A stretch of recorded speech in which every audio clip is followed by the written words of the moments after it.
Hello everyone, my name is Dr. Ruchi Mishra Tiwari and I am an assistant professor of English in Rabindranath Tagore University, part of ISEC group of institutions. Today we are going to discuss the topic barriers to communication. Before we start with barriers, we would first see what communication is. The process of communication is a universal phenomena. Communication starts from the point when the child is born and it continues till the person dies. Communication is basically transfer of message from the sender to the receiver. The flow of information from one party to the other party. And the receiver gives a proper feedback, then the communication cycle becomes complete. So communication is basically the transfer of message from the sender to the receiver. Now in this process of communication, many a times we face hurdles or obstacles. Now the other name of hurdle or obstacle is called barrier. The word barrier basically means an obstruction in the flow or in the path of communication. Now these barriers can occur due to many reasons, but these barriers lead to communication failure or communication breakdown. There are many kinds of barriers like physical barrier, semantic barrier and socio-psychological barrier. First we will see what is a physical barrier. Now physical barrier occurs mainly due to three main reasons: noise, distance and time.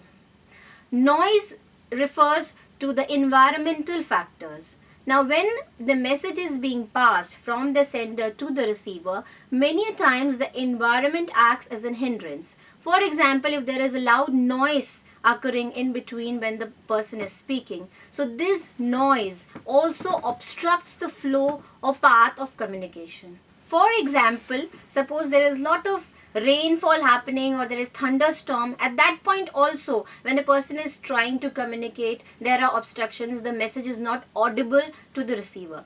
So noise or environmental factors also act as obstruction in the flow of communication.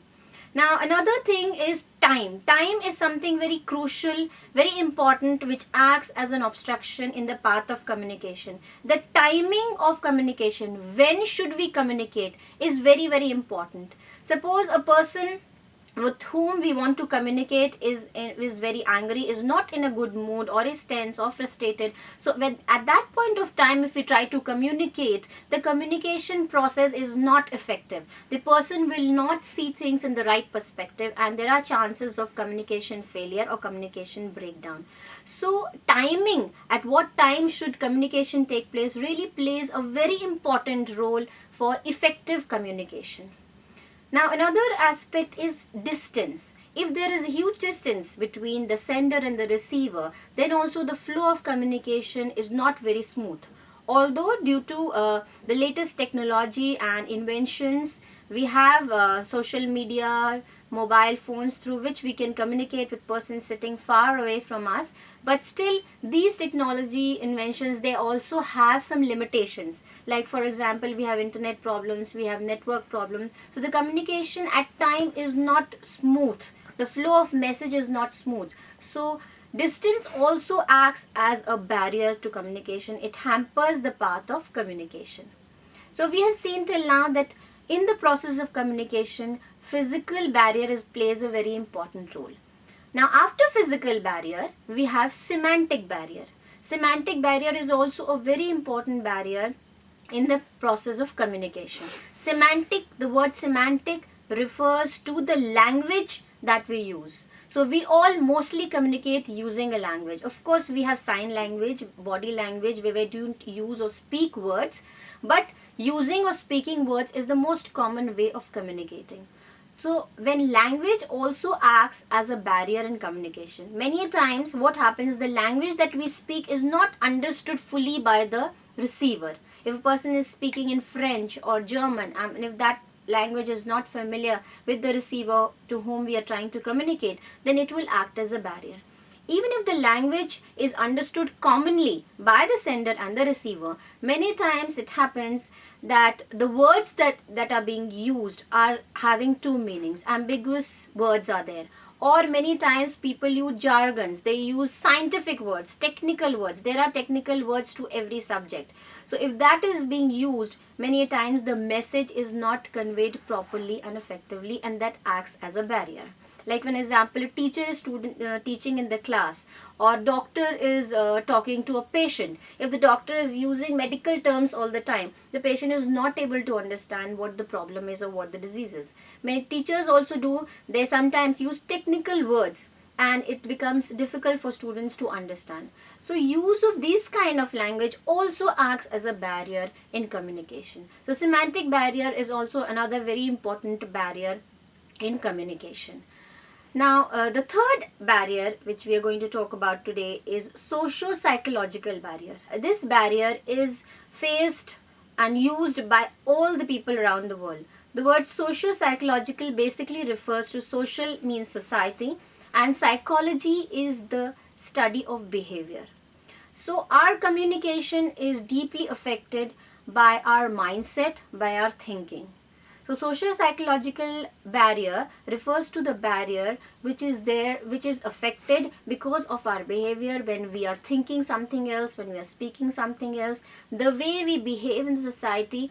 When we are behaving in a society, it is mainly dependent on our status. Many a times we get conscious because of the age that we have in the society.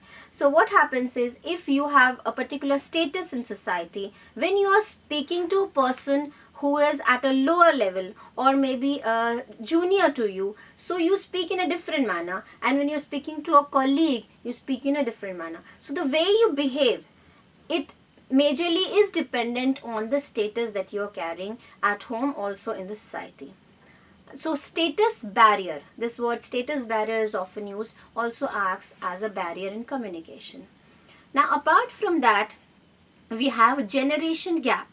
Generation gap also acts as a very big barrier in communication. This problem is commonly faced especially by teenagers, when there is a age gap between the teenagers and their parents, and generation comes in between. The two generations, they think differently, their experiences are different. So because of that, there is a barrier in which they communicate. The parents think differently and children think differently, and they are not able to come at a common platform. They are not able to understand each other. So the communication there is a breakdown in communication and acts as a barrier. So generation gap also acts as a barrier. Now apart from that, people have some very closed mind, closed thinking or rigid thinking. People are not ready to accept new ideas. They are not ready to accept other people's opinions. Because of this closed-mindedness, there is a lot of problem in communication with that kind of a person, because they are not able to accept. So we should be flexible in our approach. People should be flexible. We should be able to understand what the other person is saying. We should be open to new ideas. Then only communication becomes possible. So in socio-psychological barrier, status barrier, generation gap, closed-mindedness, all these aspects are coming, which are acting as barriers to communication. Now, the important thing comes up here is, all these physical barrier and socio-psychological barrier, semantic barrier, how can we overcome this problem? How can we cross this problem? How can we solve this problem of barrier to communication? Now we can solve this problem is, firstly, in our home, at our workplace, if we have an atmosphere of mutual trust and confidence, where we are able to openly communicate with each other, even if our views don't match with each other, but we are able to understand the other person's perspective, if we are able to respect the other person's opinion in spite of disagreeing, then also we can overcome this barrier. We can come to a common platform and agree on certain topics and have a smooth flow of communication. So an atmosphere of confidence and trust is very crucial for overcoming this barrier. The language that we use while communicating should be very simple and flawless. If we use too much of jargon, too much of technical terms, again it acts as a barrier. So the language should be very smooth, simple language, a layman's language, which is easily understood by others. So while teachers also, while teaching in class, or doctors talking to patients, or scientists talking to a common man, the language should be understood by common people. So that's why we find audio-visual communication, television, these are very popular media of communication, because the language that they use or the way they present their ideas is so effective and so powerful that it touches the heart of the masses. So the language is very, very important. And we should try to have more of face-to-face communication with each other rather than using the social media or the internet or the email, because face-to-face communication is the most powerful and effective communication where we get instant or spontaneous feedback. So all these methods can be used to reduce the barriers, to overcome the barriers to communication. In our daily life, whenever we see that people are there around us who are not able to understand us, or there are students where teachers are teaching, they're not able to understand, if they take these small little measures where they use simple language and build an atmosphere of confidence between the sender and the receiver, then the communication definitely will be very powerful and very effective, and all the barriers could be easily overcome. So with this, I end my presentation. Thank you so much.